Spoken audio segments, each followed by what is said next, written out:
Hello everyone.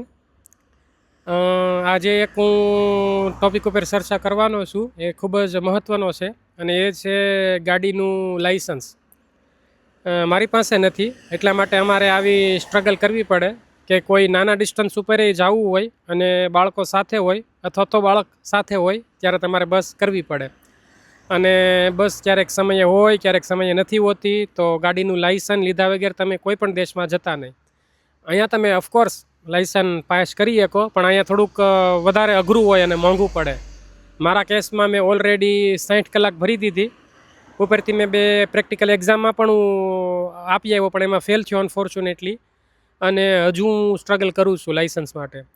તો મેં ઘણા બધા યુરો પણ ખર્ચી નાખ્યા અને હજી સુધી લાઇસન્સ આવ્યું નથી. હું માસ્ટર સ્ટુડન્ટ તરીકે આવેલો અને ત્યારબાદ મારા અહીંયા એપ્રોક્સિમેટલી 8-9 વર્ષ થઈ ગયા, પણ લાઇસન્સ મેં હમણાં શરૂ કર્યું અને લાઇસન્સ હજી મને નથી મળ્યો.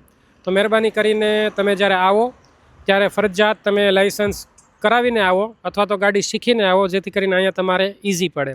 મારી પાસે ગાડી નથી ઇન્ડિયામાં અને મને નથી આવડતી, એટલા માટે મને એવું થયું કે ચલો ફ્રાન્સમાં આપણે કરી લેશું, પણ અઘરું પડે છે. બરાબર.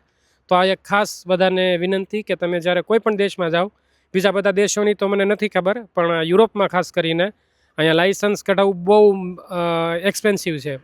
એટલે તમારે થિયોરી એક્ઝામ આપવાની, એ પણ અહીંની ભાષામાં હોય. અમારી ફ્રાન્સમાં તો ફ્રેન્ચ ભાષામાં હોય. ચલો થિયોરી એક્ઝામ તો મને ફ્રેન્ચ આવડે એટલે મેં કાઢી નાખી, પણ પ્રેક્ટિકલ એક્ઝામમાં અઘરું પડે.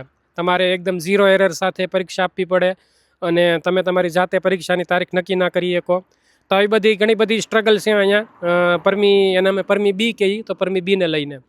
તો તમે જ્યારે આવો કોઈ પણ દેશમાં ત્યારે ગાડી શીખીને આવજો તો સારું પડે અને ફ્લેક્સિબલ રહી શકો.